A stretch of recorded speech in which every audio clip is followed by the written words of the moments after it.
Selamat pagi teman-temanku semuanya, salam petani kopi dimanapun Anda berada. Pada pagi yang berbahagia ini, kita sedang berada di kebun kopi yang ada di Desa Kenawak Lut, Kecamatan Lut Tawar, Kabupaten Aceh Tengah. Pada pagi yang berbahagia ini, kita melaksanakan pemetikan buah kopi.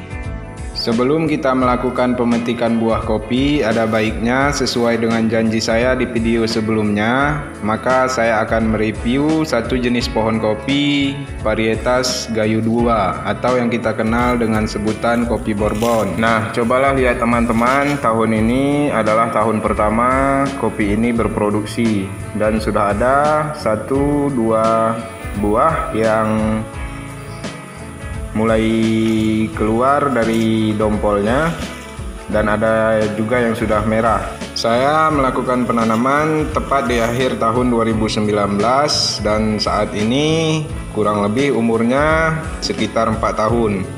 Ciri-ciri umum dari varietas kopi ini umumnya hampir mirip dengan seniornya, yaitu varietas Gayo 1 atau Tim-Tim, dan alhamdulillah keduanya sudah mendapat sertifikasi sebagai kopi varietas unggulan nasional. Varietas kopi Bourbon ini merupakan hasil persilangan dari populasi kopi Arabica Tim-Tim yang sudah lama ditanam di daerah dataran tinggi Gayo dengan varietas kopi lini S. Tipe pertumbuhan dari varietas Bourbon ini yaitu tipe perdu dengan tipe tinggi. Rata-rata diameter tajuk yaitu berukuran 2,23 sampai dengan 2,57 meter. Daun kopi ini berwarna hijau, sedangkan pada daun mudanya berwarna coklat dengan panjang daun rata-rata 11 sampai dengan 14 cm serta lebar daun sekitar 5 sampai dengan 6 cm. Sifat lain dari daun kopi ini, apabila populasi pohon penaung kurang di dalam kebun, maka tepi daun akan bergelombang dan helaian daunnya akan mengatup ke atas. Sepintas daunnya jika kita lihat akan berbentuk opal, meruncing dan ramping. Oleh karena itu, jika akan menanam kopi varietas Bourbon ini, maka akan lebih baik jika pohon penaung ditanam 1 tahun sebelum kopi varietas Bourbon ini ditanam.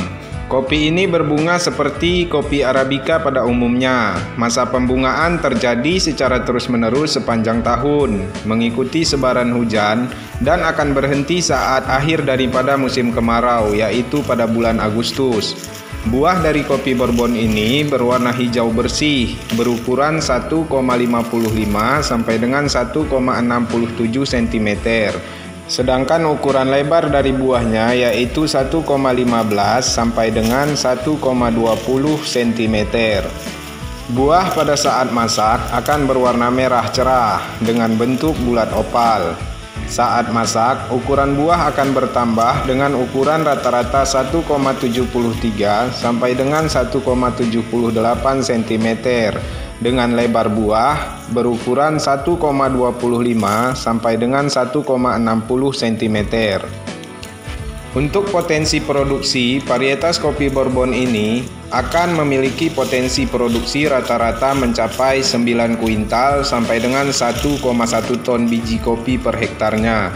Dengan populasi tanam, apabila petani menanam per hektarnya itu sekitar 1.600 pohon. Untuk umur produksi dari varietas kopi Bourbon ini akan mencapai 20 tahun apabila kita rawat dengan baik.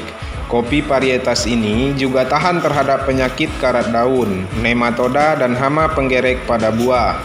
Kopi ini beradaptasi dengan baik di wilayah pada ketinggian di atas 1.000 meter di atas permukaan laut dengan tipe iklim A, B, dan C dengan pola hujan yang merata sepanjang tahunnya.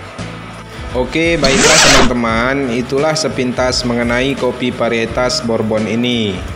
Selanjutnya saya akan berbagi mengenai bagaimana pola tanam yang saya terapkan di dalam kebun saya ini.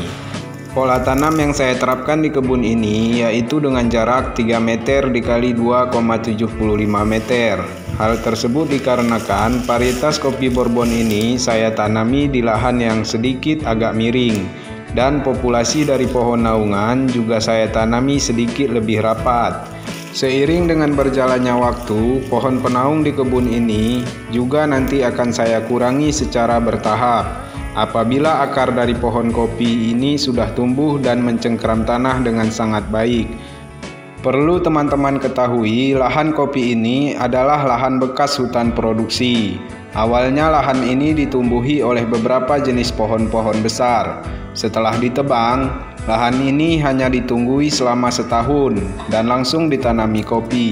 Tentu saja, tunggul-tunggul di lahan ini tidak sepenuhnya sudah membusuk secara sempurna. Dengan rapatnya pohon penaung, diharapkan akan mampu menjaga lahan dari longsor, erosi, maupun penurunan tanah akibat aktivitas air di musim penghujan. Sedangkan model dari pangkasan bentuk yang saya terapkan masih menggunakan metode pemangkasan bentuk tunggal. Hal ini bertujuan agar seluruh pohon kopi di kebun ini seragam dengan tinggi sekitar 1,60 meter. Tinggi tersebut saya anggap sangat ideal untuk pola tanam di lahan yang miring, agar mudah dalam merawat dan memetik buahnya. Setelah semua pohon mencapai tinggi tersebut, pohon kopi akan kita pruning atau dalam istilah lain kita penggal pada bagian atasnya. Satu cabang primer yang menghadap ke bagian bawah lahan akan kita potong sehingga diperoleh ketinggian sekitar 1,40 meter. Secara sederhana untuk memahaminya, tajuk pohon kopi yang sudah kita pruning atau kita penggal maka akan membentuk huruf T. Tujuan pemotongan satu sisi dari cabang primer tersebut bertujuan untuk mencegah terjadinya pembelahan batang pada tajuk pohon kopi yang disebabkan oleh beberapa faktor. Pertama, karena buah dan cabang sudah banyak karena usia dari pohon kopi semakin bertambah. Yang kedua, karena tarikan cabang pada saat kita memetik buah kopi itu sendiri. Dan yang ketiga, yaitu karena faktor lain seperti cuaca ataupun hewan pengganggu seperti monyet dan musang. Mencegah terjadinya pembelahan batang sangat penting dilakukan untuk menghindari masuknya air hujan ke dalam batang. Jika tidak dicegah sedini mungkin, maka air hujan yang masuk ke dalam batang akan menyebabkan tumbuhan terserang jamur, sehingga batang akan membusuk. Demikianlah teman-teman, review singkat tentang varietas kopi Gayo 2 atau varietas kopi Bourbon. Tetap ikuti channel Negeri Kebun Kopi terus dan berikan dukungan Anda dengan cara subscribe, sehingga kita akan terus berbagi informasi mengenai perkebunan kopi. Selamat beraktivitas dan salam petani kopi.